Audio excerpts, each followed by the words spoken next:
afternoon guys, and firstly welcome back to my channel. So let's excuse this piece of hair, honestly it keeps doing it. I'm going to kind of give you 5 of my things I kind of wish I knew before I started my fitness journey. I'm talking on my experience and kind of what I wish I'd known. So yeah, if you haven't already, please like the video, hit the subscribe button and comment down below what you want to see. Okay, so the first point is I'm going to touch on is your training program. So you need to be sticking to the same training program for a prolonged period of time. Now that does not mean 1 week you kind of do a set program, the next week you change it up and you spice it up, and the week after you spice it up again. You want to be sticking to that same program for a prolonged period of time. I stuck to my kind of prep program for around 6 months, and I simply focused on progressively overloading in every single session as best as I possibly could. Of course, towards back end of prep, a bit different. If I was to kind of change the workout every single week, I'm basically going back to square one in the sense of I have to obviously relearn the movements. I have to make sure kind of where my starting point is with the weights. And of course, you need to be logging those lifts. So you really need to be focusing on with your training, actually sticking to the same routine, getting kind of comfortable and happy with that routine, but also progressively overloading in those sessions. I would recommend filming your form. Film your form for yourself. Even if you don't have a coach, film your form and check it over and kind of actually analyze the movement that you are kind of obviously executing. See how you are executing it. It's so important to check that there's no point you lifting but extremely heavy if your form's off. It's pointless. You want to make sure that you are executing giving your all to every single rep with good form and good tempo. And it's one of those things, actually, it's kind of quality over quantity. Like, you want quality reps, not quantity. Okay, so point number 2, patience and time. This is honestly so crucial. If you've done a couple of weeks of sticking to that same kind of routine, being really consistent and really kind of focusing and obviously ticking those boxes, and you're not seeing the routine, it can, like seeing the progress, sorry, it can be really disheartening. I also actually did a reel the other day where I showed from I think it was 2017 up until now. I know at kind of uni, I actually started my Instagram at uni, and I was uploading kind of just photos of me, my journey, my training. And I was always like, oh, why are my glutes not growing quicker? Why? I'm doing everything, I'm doing everything right. I feel like, firstly, I wasn't following a structured program. Secondly, I was just putting too much pressure on myself. And patience and time is literally so crucial. Of course, it's good to kind of have things like a time frame. Let's say if you've got a cutting phase, for example, and it is good to have that kind of time frame, but make sure it's realistic. I have obviously done my bulk, I've done my cuts, I've done my bulk, I've done my cuts. Realistically, someone actually commented on one of my YouTubes, this was a few months ago now, literally saying, oh, you've made no change from kind of your cuttings, your bulking, to your cutting, your bulking. And in reality, there is not that much of a difference. There is some, but in the kind of grand scale of things, the difference is not that vast, simply because I'm still very early on in my journey. Next up we have is calories. At uni, I was never a person that kind of was counting calories. I was never doing any of that. I would probably had, I'd say, a takeaway every 2 to 3 weeks. I had, so first year kind of, and second year, to be honest, I only did 2 years obviously at uni. So first and second year at uni, I was kind of very much really focused on kind of nutrition, but actually didn't have that much knowledge around it, to be honest, in terms of what I was doing. Now I look back at it, I'm like, I was definitely not eating enough. I was training 4 or 5 days a week, I would say. Going out, drinking 2 or 3 times a week. And honestly, it killed me. I don't know how I did it. When you look back and I'm like, wow, how did I do that? But anyway, so for uni, I kind of look back and I was definitely under eating, not kind of on purpose. I'd literally have the meals that I have now, but the portion sizes just wasn't enough. And I wasn't kind of restricting at all. I have always had a good relationship with food, but for the exercise that I was doing and the amount I was actually doing, I just simply wasn't eating enough. But moving on to kind of calories, it is actually so important to kind of actually see how much you are eating. Now, of course, not tracking calories, is not for everyone, and that is fine. It's not something that everyone enjoys doing, which is okay. I would suggest kind of actually making sure that you are eating protein for every single meal. You've got a good amount of carbohydrates in there. So for example, for my dinner, how I kind of plan my dinners are, I pick my protein source. So it's either mince, chicken, diced beef mince, tuna, any kind of fish, something like that. And then I'll kind of pick my carbohydrates. So usually it's pasta, potatoes, rice, wraps, anything like that. Pick my vegetables, and then usually it's a sort, veggies are usually frozen because I'm lazy. So things like broccoli, peas and green beans are my go-to 3, or Brussels got to remember the Brussels.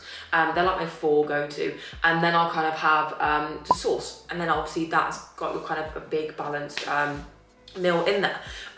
But I think the main thing is calories are important, and it's very easy to kind of think you're eating a certain amount when actually you could be eating, let's say, over. So for example, like things like coffee, like people would actually think that when you have milk, there's calories in milk. Calories are important, and if you can, and if you are happy to, I definitely would recommend literally just kind of tracking a couple of days, at least like a week, to see actually where you are at, where you are with food. It's also so important not to cut out certain food groups. Literally, carbohydrates are fuel, they give you the energy. Of course, you've got your carbs, fats, and proteins.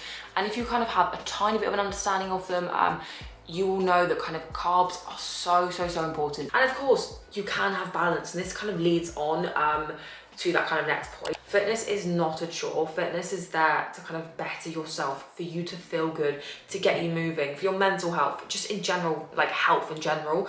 And what you don't want to do is kind of see going out as kind of a negative, because it's really not. You don't have to train 5 or 6 days a week. Now, I think this is one of the things at uni that kind of I fell into the trap of, you could say. Like, if I was back there now, would I do that many like training sessions, cardio sessions? No. Like, I love what I do now. Like, I literally love it. 4 days a week, I have an hour cardio a week, which I try and split up into kind of 3 times 20 minutes, so 20 minutes 3 times a week. I can have 3 days off a week where my body needs it, and having that kind of understanding of actually it's okay to rest. Like, it is okay. It is okay to have 3 rest days a week. Everyone's choice of like love of fitness is completely different.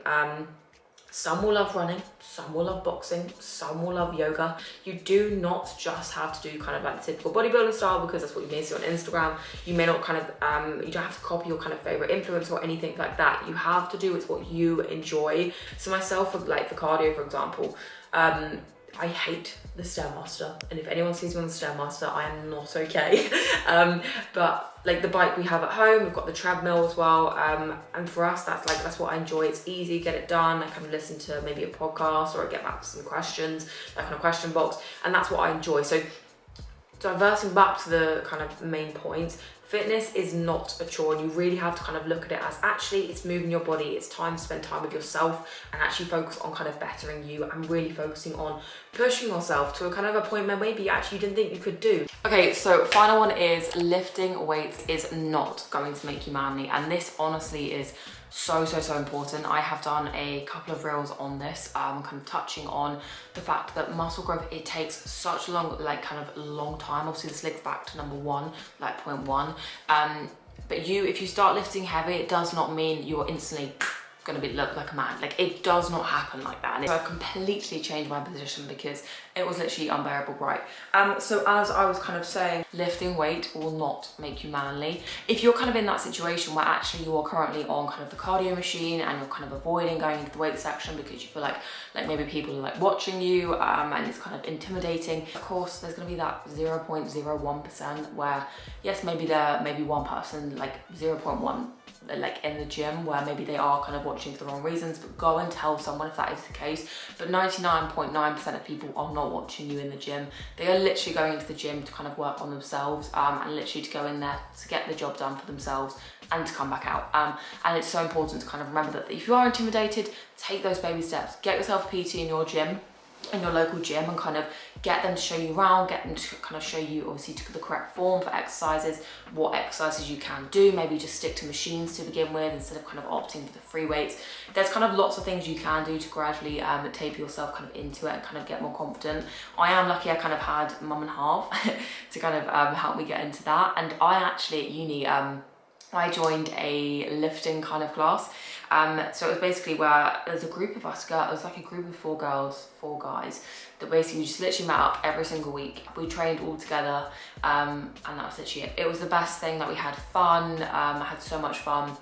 And they kind of teach me how to like improve my form. So if you are at kind of uni, anything like that, join a society that kind of does all that. It's so popular now. I can imagine there's kind of loads at uni. So I definitely kind of recommend doing that, and it definitely helped my kind of confidence, and that's why I then started my Instagram page. It completely transformed everything. Well, look where I am now, like it's my job, like, which is insane looking back to it. And if you are intimidated, take your time. Honestly, it's not a rush. You're only in competition with yourself. So I think I'm going to kind of wrap up the video here. I could talk for ages and ages, so if you would like a part 2, then of course please let me know. I'm more than happy to kind of film a part 2. This journey at the end of the day, how I kind of look at it as is like, it's like a roller coaster. There's going to be good, there's going to be highs, lows. It's literally like that. Like nobody's journey is straight upwards. I will catch you guys on Wednesday at 6 p.m. for another full day of eating. Please remember to hit the like button, subscribe, and I will catch you guys next week.